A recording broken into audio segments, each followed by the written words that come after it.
Hello children, कुसुम ma'am की online class में आपका स्वागत है। प्यारे बच्चों, आज हम तीसरी कक्षा की हिंदी की पाठ्य पुस्तक झिलमिल का पाठ 7 मेरी गुजरात यात्रा को अच्छी तरह से पढ़ना भी सीखेंगे और इसे अच्छी तरह से समझेंगे। बच्चों, पाठ को पढ़ना सभी बच्चों के लिए बहुत ही अनिवार्य होता है, क्योंकि जितने भी क्वेश्चंस एग्ज़ाम में पूछे जाते हैं वो लगभग पाठ में से ही आते हैं। और अगर आप एक बार पाठ को अच्छी तरह से पढ़कर समझ लेते हैं तो चाहे आपसे कुछ भी क्वेश्चन पूछ लिया जाए, आप उस क्वेश्चन का आंसर इजीली दे सकते हैं। इसीलिए आप पाठ को अच्छी तरह से पढ़ें। इसी के लिए मैंने ये वीडियो बनाई है, ताकि सभी बच्चे इस वीडियो की सहायता से पाठ को पढ़ना सीख सके और साथ ही पाठ में क्या कुछ आया है उसको भी समझ सके। एक और बात बच्चों, वीडियो को शुरू से लेकर अंत तक पूरी देखें, बीच में स्किप ना करें, क्योंकि इस वीडियो में मैं आपको जितने भी आपके एग्ज़ाम में MCQs यानी कि बहुविकल्पीय प्रश्न आते हैं उनको भी हल करना सिखाऊंगी। साथ ही इस पाठ में मैं आपको ये भी बताऊंगी कि कौन कौन से मल्टीपल चॉइस क्वेश्चंस आपके एग्ज़ाम में आ सकते हैं। अगर आप अभी तक मेरे चैनल पर नए हैं तो चैनल को सब्सक्राइब भी कर लें, साथ में दिए बेल आइकन को ज़रूर प्रेस कर लें। और अगर आपके लिए मेरी वीडियो हेल्पफुल हो तो प्लीज़ इसे लाइक भी करें, अपने दोस्तों के साथ शेयर भी करें। तो देखिए, शुरू करते हैं पाठ 7 मेरी गुजरात यात्रा। अमित की आयु तो अभी 10 वर्ष की ही है, किंतु उसे यात्रा करने का बड़ा शौक है। कहीं घूमने फिरने का मौका वह कभी नहीं चूकता। अमित के चाचा जी गुजरात में रहते हैं। उन्होंने अमित को गर्मियों की छुट्टियों में गुजरात भ्रमण के लिए अपने पास बुला लिया। गुजरात में अमित ने जो कुछ देखा और जाना उसे अपनी डायरी में इस प्रकार दर्ज किया है। 15 जून 2015। यहाँ पर सबसे पहले अमित ने डेट भी लिख दी है, तो आपको पता चला बच्चों। अमित एक लड़का है जिसकी उम्र 10 साल है और उसको किस चीज़ का शौक है बताओ? उसको भ्रमण करने का, यात्रा करने का, यानी कि एक स्थान से दूसरे स्थान पर घूमने का बड़ा शौक है। और अमित कहाँ जाता है ये बताओ छुट्टियों में? हाँ, अमित गर्मियों की छुट्टियों में अपने चाचा जी के यहाँ गुजरात में जाता है। और गुजरात में अमित जब गया, उसने वहाँ पर जो कुछ भी देखा और जो कुछ भी गुजरात के बारे में जाना उसी को अपनी डायरी में लिख दिया। अब देखिए, सबसे पहले उसने डेट लिखी है। अमित गुजरात कब गया था? 15 जून 2015 को। उसने डायरी में लिखा है डेट। लगभग 11 घंटे की रेल यात्रा के बाद आज सुबह ही गुड़गांव से अहमदाबाद पहुंचा। तो एक क्वेश्चन बच्चों ये भी बन सकता है कि अमित रेलगाड़ी से कहाँ तक पहुंचा? गुड़गांव से अहमदाबाद पहुंचा, ठीक है ना। रात भर रेलगाड़ी के हल्के झटकों में नींद ठीक ठाक आई, परंतु थक गया था। दिन भर आराम करता रहा और शाम होते ही चाचा जी के साथ घूमने निकल पड़ा। गुजरात नाम के साथ ही गांधी जी का चरखा मेरी आंखों के सामने घूमने लगा। गांधी जी की जन्मभूमि के बारे में किताबों में मैंने खूब पढ़ रखा था, परंतु आज उसे अपनी आंखों से देखना अच्छा लग रहा था। साबरमती आश्रम में पहुंचा तो वही भजन सुनने को मिला जिसे मैंने अपने विद्यालय के मंच पर बहुत बार गाया है। अब यहाँ पर इस पिक्चर को ध्यान से देखो बच्चों, क्या नजर आ रहा है आपको? हाँ, ये है अमित और ये है उसके चाचा जी।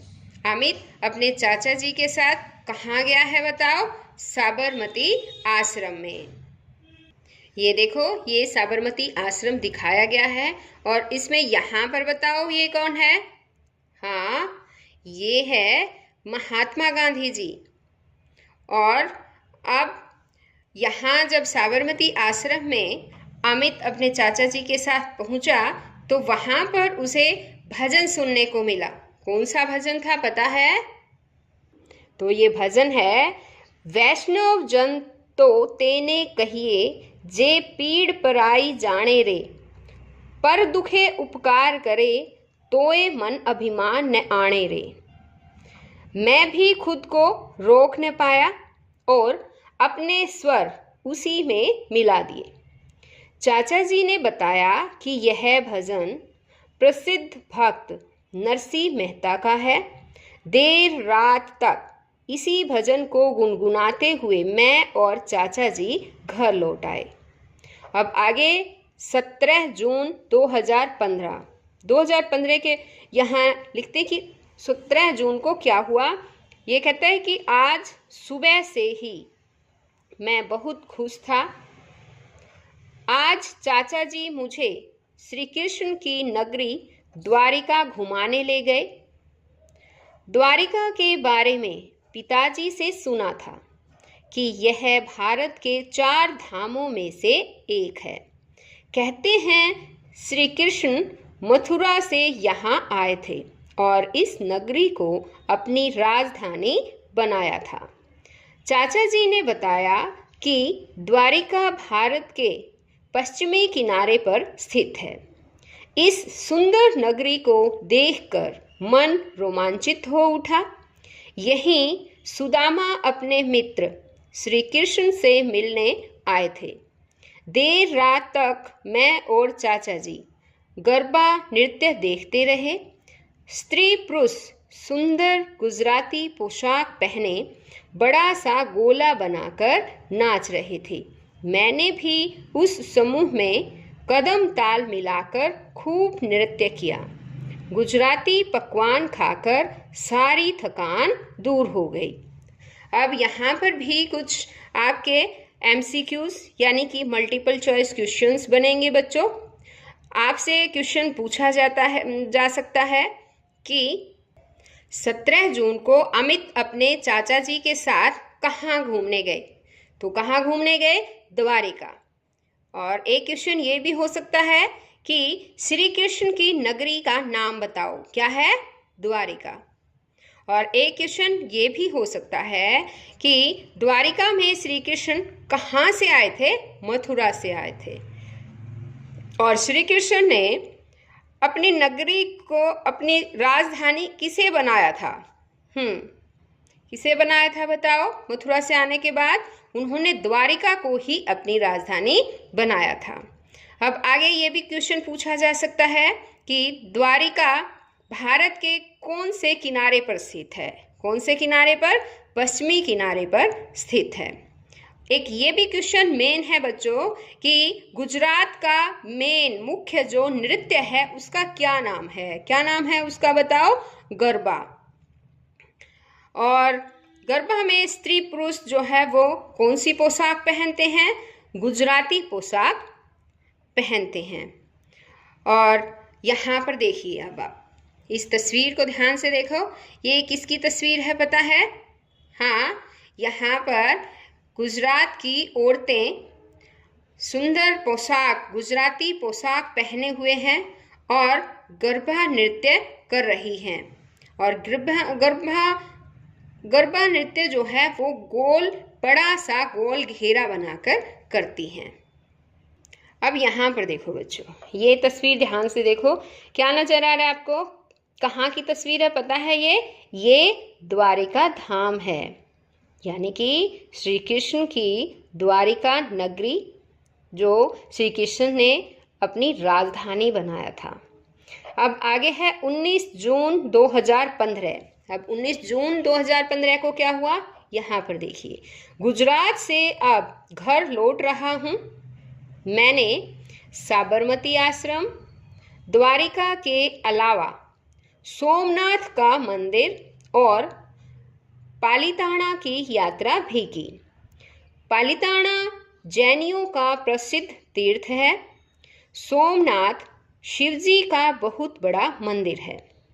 यहाँ बिताए दिनों की याद अपने साथ लेकर जा रहा हूँ। गुजरात के लोगों की वेशभूषा मुझे बहुत अच्छी लगी।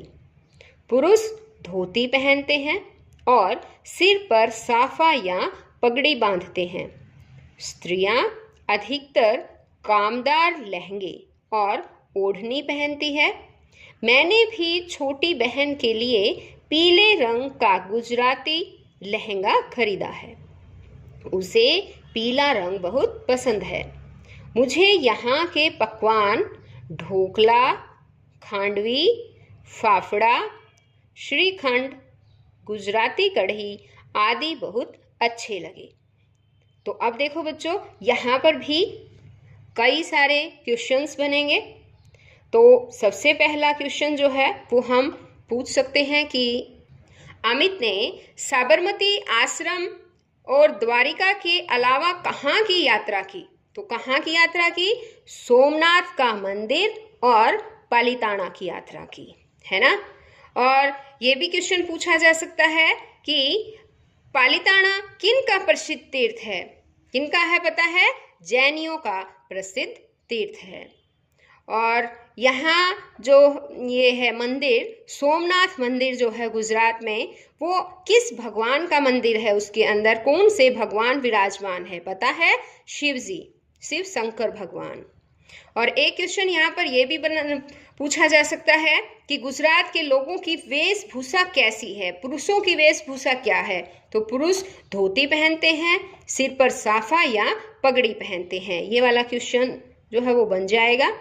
और स्त्रियां क्या पहनती है? स्त्रियों की वेशभूषा जो है वो क्या है? तो स्त्रियां अधिकतर कामदार लहंगे और ओढ़नी पहनती है। ठीक है। अब एक क्वेश्चन यहाँ पर यह भी बन सकता है कि गुजरात के लोगों का मुख्य भोजन क्या है, या यहाँ पर कौन कौन से पकवान जो है वो प्रसिद्ध हैं? तो यहाँ के पकवान में है ढोकला, खांडवी, फाफड़ा, श्रीखंड और गुजराती कढ़ी। अब आगे है कि मुझे गुजरात में सबसे अच्छा यह लगा कि यहाँ सब लोग मिलजुल कर रहते हैं। ये सब देखकर मुझे गुजराती कवि की ये पंक्तियाँ याद आ गई। यहाँ पर देखो, जो ये पंक्तियाँ लिख रखी हैं ये किसी गुजराती कवि ने लिख रखी है। एक बार हम इन्हें भी पढ़ते हैं। हिंदू मुसलमान पारसीओ नाम અહીં યામ તીર્થ સાગર, પ્રભુ છે એક, ભૂમિ છે એક, पिता छे एक, मात छे एक।